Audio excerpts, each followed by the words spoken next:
नमस्कार प्यारे विद्यार्थियों, आप सभी का स्वागत है आज के इस नए वीडियो में। आज का जो हमारा टॉपिक है, एक छोटा सा टॉपिक, दक्षिण भारत में जो शैव संप्रदाय है उसमें हमने अनार के बारे में पढ़ चुके हैं। आज हम लिंगायत के बारे में पढ़ेंगे। तो आइए शुरू करते हैं लिंगायत संप्रदाय के बारे में। लिंगायत संप्रदाय को वीर शैव संप्रदाय भी कहा जाता है। वीर शैव संप्रदाय तो कक्षा 12 का भी टॉपिक है और कंपटीशन एग्जाम में भी इसमें से प्रश्न पूछ लिया जाता है। कंपटीशन एग्जाम में इसमें से सामान्यतः इसके संस्थापक के बारे में पूछ लिया जाता है और वो कहाँ के नरेश के मंत्री थे ये भी पूछ लिया जाता है।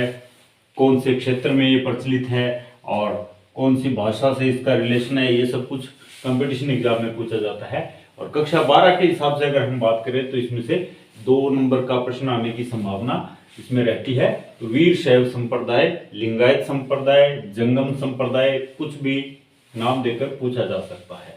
तो दक्षिण भारत का जो एक शैव संप्रदाय था, शैव संप्रदाय आपको पता होना चाहिए कि जो शिव को मानने वाले या शिव की आराधना करने वाले लोग हैं वो इस शैव धर्म से संबंधित है। शैव धर्म में अलग अलग संप्रदाय हैं, अलग अलग स्थान के हिसाब से, क्षेत्र के हिसाब से अलग अलग तरीके से शिव की उपासना की जाती है। तो वो अलग अलग संप्रदाय है। तो ये वीर शैव संप्रदाय क्या है, ये लिंगायत संप्रदाय इसे क्यों कहते हैं, ये सारी बातें हमें पता होनी चाहिए। तो सबसे पहले हम बात करते हैं कर्नाटक। ये कर्नाटक में एक प्रचलित संप्रदाय है, वहाँ पर आज भी ये प्रचलन में है ये संप्रदाय। और इसके जो प्रवर्तक थे यानी इसकी स्थापना करने वाले थे, उनका नाम था बासवन्ना। बासवन्ना जाति से ब्राह्मण थे और वैसे ये जैन धर्म को भी मानते थे और कालाचूरी शासक थे एक विजल, उनके मंत्री थे। लेकिन इन्होंने दूसरे जो धर्म थे या संप्रदाय थे उनमें कुछ बुराइयां देखकर इन्होंने खुद अपना एक अलग संप्रदाय चलाया, उसको इन्होंने वीर शैव संप्रदाय नाम दिया। और इनको जो मानने वाले थे वो लिंगायत कहलाते थे, इसलिए इसे लिंगायत संप्रदाय भी कहते हैं।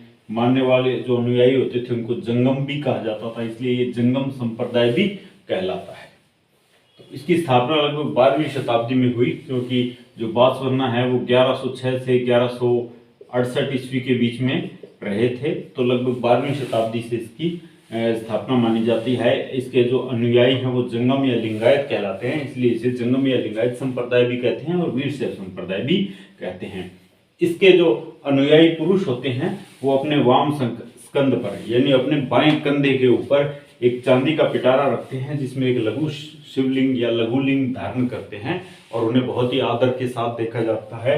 ये लोग यायावर प्रजाति के एक जगह से दूसरे स्थान पर जाकर अपने वचनों को फैलाने का काम करते हैं, लोगों के अंदर जागरूकता या अपने संप्रदाय से संबंधित बातों को एक जगह से जाके दूसरी जगह लोगों को बताते हैं।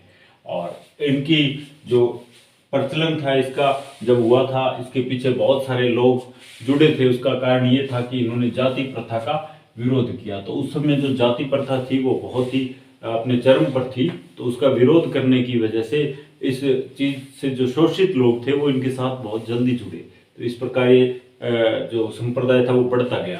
तो जाति प्रथा का विरोध किया इस संप्रदाय ने, ये प्रश्न महत्वपूर्ण है। पुनर्जन्म के सिद्धांत पर भी ये लोग असहमत थे, इन्होंने उस पर प्रश्न चिन्ह लगा दिया कि पुनर्जन्म को ये नहीं मानते थे, इसलिए पुनर्जन्म के सिद्धांत पर भी ये असहमत थे। इसके अलावा इन्होंने जो उस समय वैश्यक विवाह और विधवा पुनर्विवाह को नहीं माना जाता था, इसको अनुमति, वैश्यक विवाह तो वैसे था लेकिन ज़्यादातर बाल विवाह कर दिया जाता था, उसके लिए कोई सीमा नहीं थी उम्र की। लेकिन इन्होंने वैश्यक विवाह का समर्थन किया, इन्होंने एक सीमा निर्धारण के लिए समर्थन किया और विधवा पुनर्विवाह का भी इन्होंने समर्थन किया। इसलिए सामान्य जो जनमानस था उसका भरपूर इनको समर्थन मिला, स्थानीय लोगों का खूब समर्थन मिला और आज भी वो प्रचलन में है। जो कर्नाटक में वीर शैव संप्रदाय है वो आज भी प्रचलन में है। इनके वचनों का जो संग्रह है वो कन्नड़ भाषा में संकलित किया गया है। तो उम्मीद करता हूँ ये वीर शैव संप्रदाय से संबंधित जो थोड़ी सी बातें हैं वो आपको समझ में आ गई होंगी। अगर इस पे 2 नंबर का प्रश्न आएगा तो आप आराम से इसके बारे में लिख सकते हैं, इसको आप एक बार अच्छे से और देख लीजिएगा। अगर आपने अभी तक मेरे चैनल को सब्सक्राइब नहीं किया है तो प्लीज़ चैनल को सब्सक्राइब कीजिए और दोस्तों के साथ शेयर कीजिए। Thank you.